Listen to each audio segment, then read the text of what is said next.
اعوذ باللہ من الشیطان الرجیم بسم اللہ الرحمن الرحیم الحمد للہ رب العالمین الرحمن الرحیم والصلاة والسلام علی سید الانبیاء والمرسلین امام المتقین خاتم النبیین سیدنا و مولانا محمد وعلی آلہ و اصحابہ اجمعین۔ الحمدللہ اللہ کی فضل و کرم سے اور اذن توفیق سے آج ایک انتہائی اہم اور مبارک موقع ہے۔ اس حوالے سے کچھ گزارشات قرآن مجید سے اور احادیث مبارکہ سے یہ بات ثابت ہوتی ہے کہ 4 چیزیں ہیں جو انبیاء کرام علیہم السلام کی سنت میں شامل ہے۔ سب سے پہلی حیا، دوسری خوشبو کا لگانا، تیسری مسواک کرنا اور چوتھی نکاح کرنا۔ ترمذی شریف کی حدیث ہے۔ اور دین اسلام کی جو خوبی ہے، گو کہ یہ تو دین سراپا با کمال ہے، مگر ایک بہت خاص خوبی جو ہے دین اسلام کی وہ یہ ہے کہ اگر انسان اپنی نیت درست رکھے تو دنیا کے جو عام کام ہیں وہ سب بھی عین عبادت ہو جاتے ہیں۔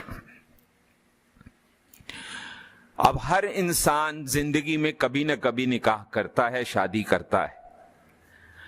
اگر وہ یہ نیت کر لے کہ میں جو یہ نکاح کر رہا ہوں، یہ جو شادی کر رہا ہوں، یہ انبیاء کرام علیہم السلام کی سنت کے طور پر کر رہا ہوں، تو یہی نکاح اس کے لیے عبادت ہو جائے گا اور باعث اجر و ثواب ہوگا۔ اس میں ایک اور بڑا اہم نقطہ ہے۔ ایک اور حدیث مبارکہ میں جو الفاظ ہیں وہ کچھ اس طریقے سے ہیں کہ سب سے اچھا نکاح وہ ہے جس میں مشقت سب سے کم ہو۔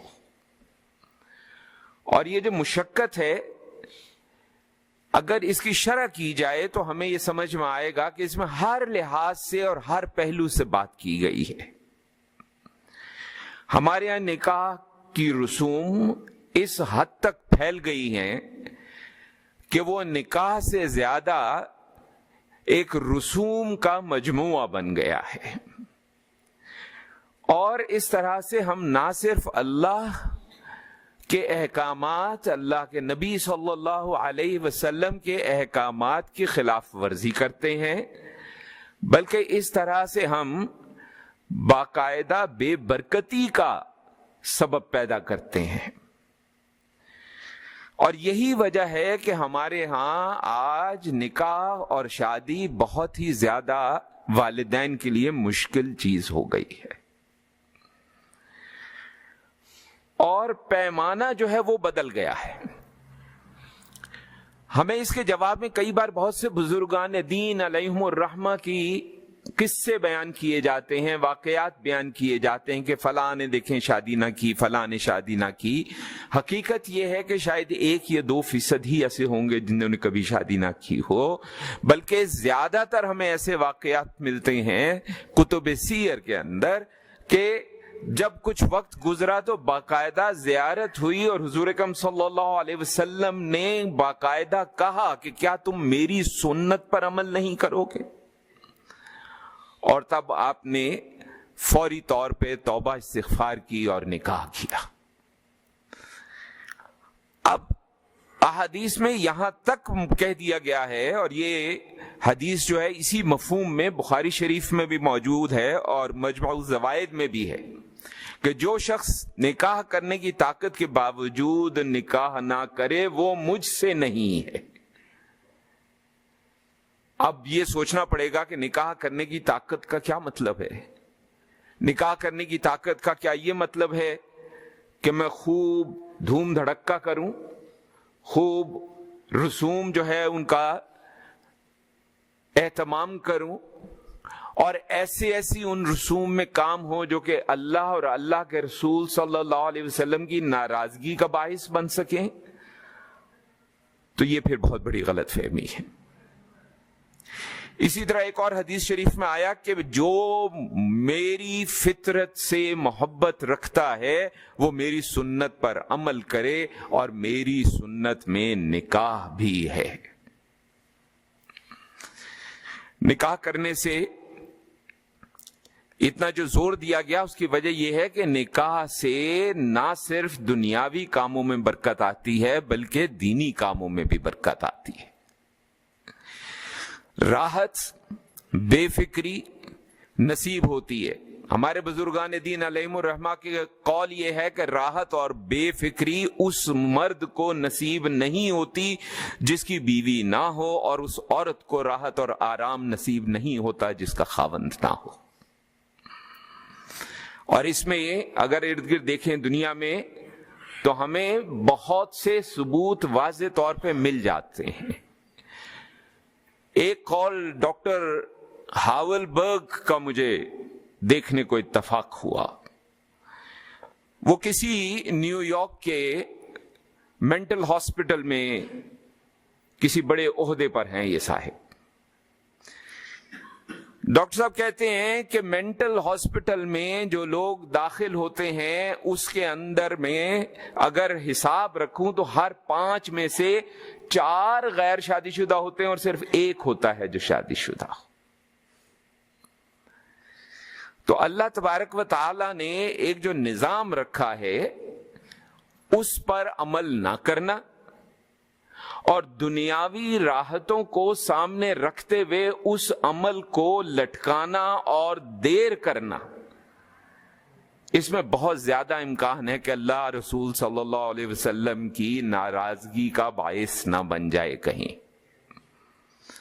اب یہ بات درست ہے کہ بہت سے شادی کے معاملات میں بھی مسائل ہوتے ہیں اور اس کی کئی وجوہات ہیں۔ اگر ہم سیرت النبی صلی اللہ علیہ وسلم کا مطالعہ کریں تو ہمیں معلوم ہوگا کہ صحابہ اور صحابیات میں بھی مسائل رہے ہیں۔ یہ دنیا ہے، یہاں پہ آزمائشیں بھی ہوں گی، یہاں پہ کوتاہیاں بھی ہوں گی۔ جس کو اللہ کا خاص فضل ہوگا اس کو اس کوتاہی کا معلوم ہوگا، وہ اس پہ ندامت اختیار کرے گا، گڑ گڑائے گا، اللہ کے سامنے بخشش کی التجا کرے گا، اللہ اس کو معاف فرما دے گا۔ لیکن یہ کہنا کہ جناب شادی سے راحت، فلاں کو دیکھیں یہ ہو گیا، فلاں کو دیکھیں وہ ہو گیا، تو اس میں ہمارے پیمانے غلط ہو گئے ہیں۔ زیادہ وجوہات یہ ہیں: استخارہ نہ کرنا ایک پیمانہ، پھر پیمانے میں بجائے جس کو دیکھ رہے ہیں اس خاندان میں دینداری دیکھنے کے، اور بجائے ان کے بچوں میں دینداری دیکھنے کے، اور بجائے ان کے بچوں میں یہ دیکھنے کے کتنی فرما برداری ہے، ہم صرف اور صرف اس کو دنیاوی مال و دولت سے دیکھتے ہیں۔ جبکہ دنیاوی مال و دولت تو ایسی بھی چیز ہے کہ جب رب دینے پہ آ جائے تو اس کو دے دے جس نے کبھی سوچا بھی نہ تھا، اور جب لینے پہ آ جائے تو اس سے بھی لے لے جس نے کبھی سوچا بھی نہ تھا کہ میرے پاس کبھی مال و دولت نہ ہوگا۔ ہر کام کو اللہ کی رضا کے ساتھ اگر جوڑ دیا جائے تو مسائل کا امکان کم ہو جاتا ہے، اور انسان جو ہے اس کی زندگی اور آخرت دونوں میں بھلائی کے اسباب پیدا ہو جاتے ہیں۔ ایک حدیث مجمع الزوائد میں پیش ہوئی ہے کہ حضور اکرم صلی اللہ علیہ وسلم نے ایک صحابی سے رضی اللہ تعالی عنہ پوچھا کہ کیا تیری بیوی ہے؟ انہوں نے عرض کیا کہ نہیں۔ آپ نے کہا کیا تو مال والا ہے؟ کیا تو وسعت والا ہے؟ اس نے کہا جی میں مال والا ہوں، میں وسعت والا ہوں۔ آپ نے کہا اس حالت میں تو شیطان کے بھائیوں میں سے ہے تو، اور اگر تو نصارہ میں سے ہوتا تو ان کا راہب ہوتا۔ بلا شبہ نکاح کرنا ہمارا طریقہ ہے۔ تم میں سے بدتر ہیں وہ لوگ جو بے نکاح ہیں، اور مرنے والوں میں سے بدتر ہیں وہ لوگ جو بے نکاح مر جاتے ہیں۔ کیا تم شیطان سے لگاؤ رکھتے ہو؟ اب آپ اسی سے اندازہ کر لیجئے کہ نبی کریم صلی اللہ علیہ وسلم نے کتنی ناگواری کا اظہار کیا ہے اس بات سے. اور آپ نے یہ بھی فرمایا کہ جو نکاح کرتا ہے وہ بالکل طاہر ہو جاتا ہے، وہ فحش سے اور برائیوں سے بری ہو جاتا ہے. پھر آپ نے اس کو کہا، صحابی کو رضی اللہ تعالی عنہ، کہا تیرا برا ہو، نکاح کر لے ورنہ پیچھے رہ جانے والوں میں سے ہو جائے گا. تو نکاح کی اہمیت بہت زیادہ ہے. ہاں اب وہی بات کہ کیا تو مال والا ہے، کیا تو اسباب والا ہے، اب اس کا بھی فیصلہ کرنا ہے کہ مال والے کا مطلب کیا ہے، اسباب والے کا مطلب کیا ہے. اگر ہمارا مال والے کا مطلب یہ ہے کہ 2-4 گاڑیاں کھڑی ہوں، 6-7 بنگلے ہوں، تو پھر تو انا للہ و انا الیہ راجعون. ہاں اگر وہ شخص اس قابل ہے کہ بنیادی سہولیات اپنی اولاد کو، اپنی بیوی کو مہیا کرنے کے لیے خلوص کے ساتھ کوشش کر سکتا ہے، تو یہ پیمانہ ہے ہمارے دین کا. ہمارے دین کا پیمانہ امیر ہونا نہیں ہے، مال و دولت ہونا نہیں ہے. مال و دولت تو انسان کو اللہ تبارک و تعالی جب چاہتا ہے دے دیتا ہے، اور جتنا چاہتا ہے دے دیتا ہے، بے بہا دے دیتا ہے. ہم نے اپنی زندگیوں میں کئی لوگ دیکھے ہوں گے کہ جن کی بہت بری حالت تھی، آج ماشاءاللہ لاکھوں کروڑوں میں کھیلتے ہیں. اور کئی زندگی میں لوگ آپ نے دیکھے ہوں گے جو لاکھوں کروڑوں میں کھیلتے تھے اور آج 2 وقت کی روٹی کو ترستے ہیں. تو یہ تو اللہ کے کام ہے. رزق کا وعدہ اللہ نے دیا ہے. ہم نے جس چیز کا وعدہ اللہ نے دیا ہے اس کو اپنے ذمے لگا لیا ہے، اور جس چیز کو اللہ نے ہمارے ذمے دیا ہے وہ ہم نے اللہ پر ڈال دی ہے. یہ ہمارے معاشرے کے اندر بہت بڑی برائی آ گئی ہے. اس میں حضرت ابن عباس رضی اللہ تعالی عنہ آپ کا ایک قول موجود ہے، اور آپ نے تو کہا کہ ازدواجی زندگی کا ایک دن جو ہے غیر شادی شدہ زندگی کے کئی برسوں کی عبادت سے بہتر. اب ابن عباس کہہ رہے ہیں مقصد کیا ہے؟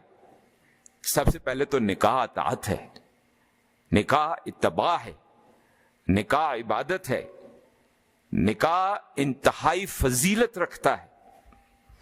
اس کے علاوہ پرہیزگاری اور تقوی کا سبب بنتا ہے. انسان کو ایک سبب پیدا ہو جاتا ہے کہ اپنے حواس جو ہے ان کی حفاظت زیادہ آسانی سے کر سکے. ہم پہلے بھی کئی بار یہ گفتگو کر چکے ہیں جمعہ کے بیانات میں کہ ہم سے مانگا کیا گیا ہے؟ فرائض و واجبات، اخلاق اور حواس، ان پہ پہرا. اگر ہم یہ کام کر لیں، بے شک 1000 دفعہ کوتاہی ہو، رب کی ذات معاف کرنے والی ذات ہے.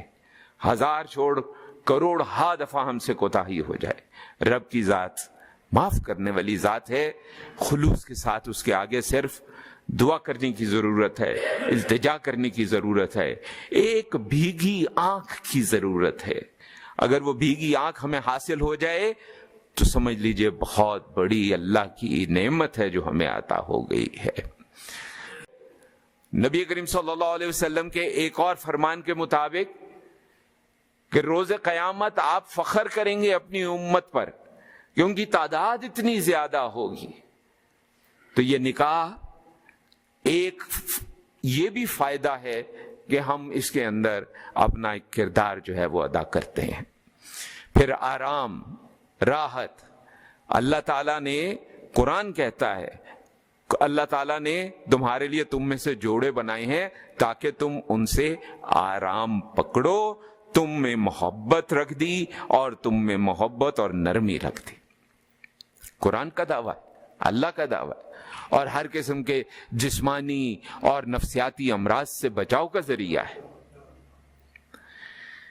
اب اس میں ایک اور بڑا اہم نکتہ ہے جو ہم سمجھتے نہیں ہیں. دیکھیں والدین کون ہے؟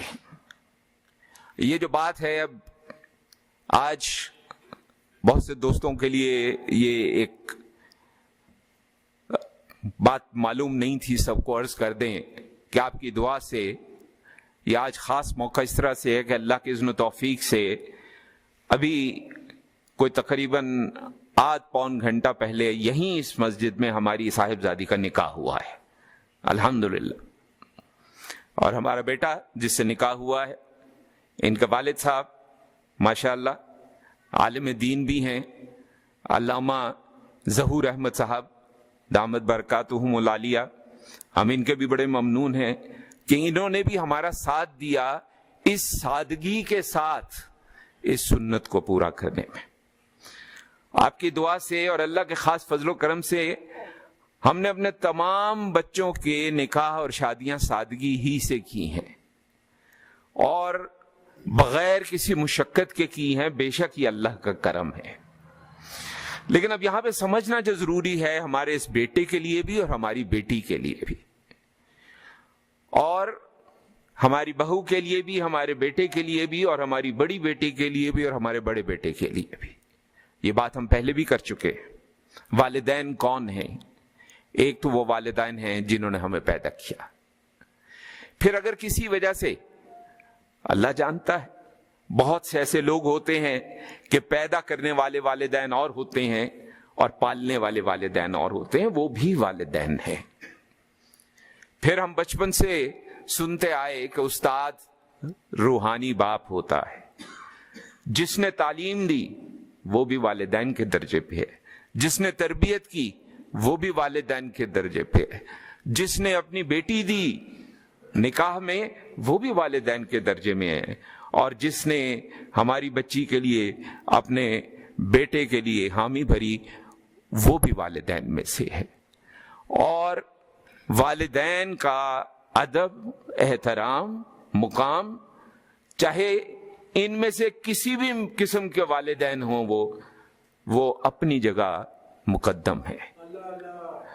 اگر ہم یہ کہیں کہ فلاں یہ ہے اور فلاں وہ ہے اور میں یہاں اور وہ وہاں، تو ہم کوتاہی میں پڑ جائیں گے، ہم ایک بہت بڑے ظلم میں پڑ جائیں گے۔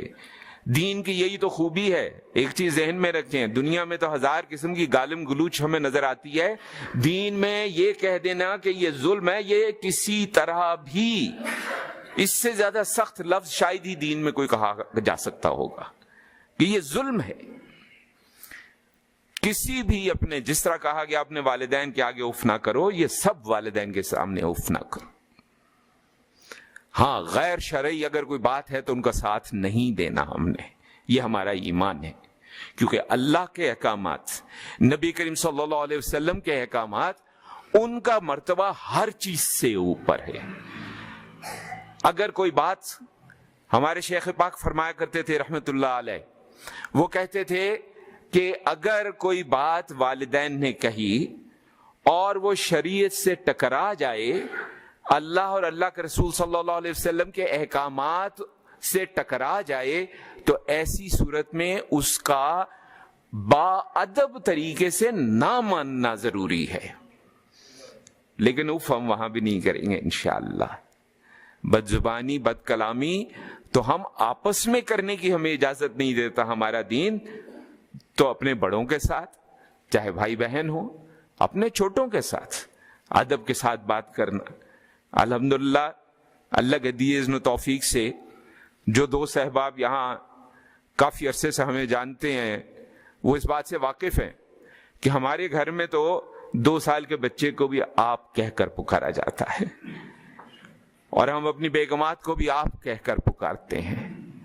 کبھی کبھار کسی کیفیت میں کوئی اگر تم نکل جائے تو نکل جائے، ورنہ اس کو ہم انتہائی بے ادبی خیال کرتے ہیں۔ تو جہاں پہ 2 سال کے بچے کو ہم نے آپ کہنا ہے، وہاں پہ یہ کیسے ممکن ہے کہ ہم اپنے والدین، چاہے وہ والدین ہمارے سسرالی والدین ہو، پالنے والے ہوں، تربیت کرنے والے ہوں، تعلیم دینے والے ہوں، پیدا کرنے والے ہوں، یہ کیسے ممکن ہے کہ ان کے سامنے ہم کسی قسم کی کوئی ایسی بات کر دیں؟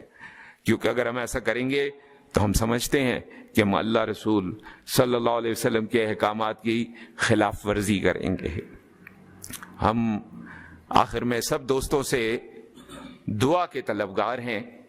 آپ سب دوستوں سے دعا کی التجا ہے کہ آج ہمارا بیٹا تیمور الحسن ولز علامہ ظہور احمد صاحب، اس کا نکاح ہوا ہے، اسی مسجد میں ہوا ہے، آج جمعہ سے پہلے ہوا ہے. الحمدللہ آپ سب دوستوں سے دعا کی درخواست ہے کہ چونکہ ہم نے خالص سنت سمجھتے ہوئے اس پر عمل کیا ہے اور اپنے معاملات میں بھی حتی الامکان سادگی کی کوشش کی ہے، اللہ تعالی ہماری اس کوشش کو قبول فرمائے اور اہل علاقہ کے لیے یہ ایک مثال بنے، تاکہ اہل علاقہ بھی اپنے بچوں کے نکاح میں سادگی کو اختیار کرے اور ایسے رسوم، ایسے معاملات کہ جن سے براہ راست شرعیت کا ٹکراؤ ہو جاتا ہو، اس سے اللہ تعالی ہمیں بچائے رکھے.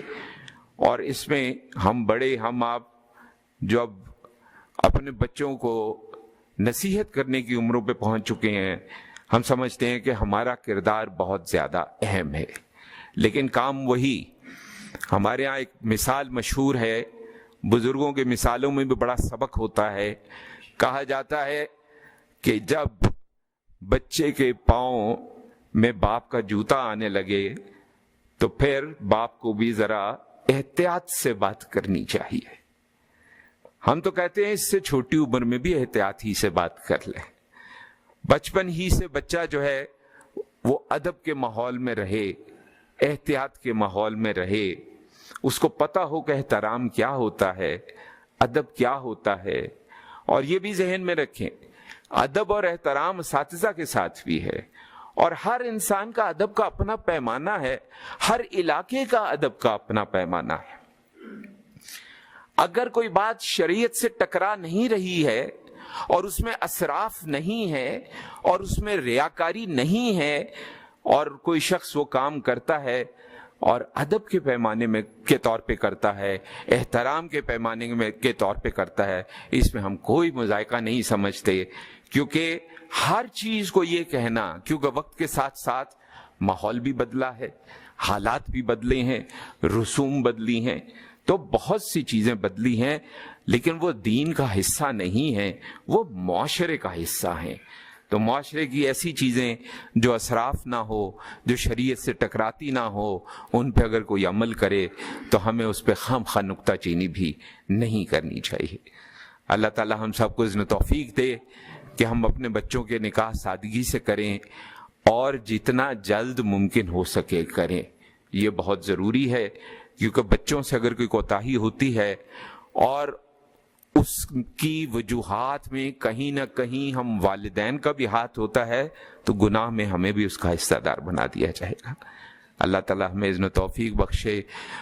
جو احکامات ہیں نبی کریم صلی اللہ علیہ وسلم کے جو فرمودات ہیں، آپ کا فرمان، آپ کا فعل، آپ کا قول، آپ کی تقریر، اس کے مطابق ہمیں اپنی زندگی کو سنوارنے کی اذن و توفیق ملے، اور ہم بھی خلوص کے ساتھ کوشش ضرور کریں. اگر ہم سے کوتاہی ہو جاتی ہے اس کے آگے گڑ گڑائیں، وہ معاف کرنے والی ذات ہے. انشاءاللہ تبارک و تعالی ہمیں ضرور معافی جو ہے وہ نصیب ہوگی. وصلی اللہ علی خیر خلقہ سیدنا و مولانا محمد وعلی آلہ و اصحابہ اجمعین برحمتک یا ارحم الراحمین.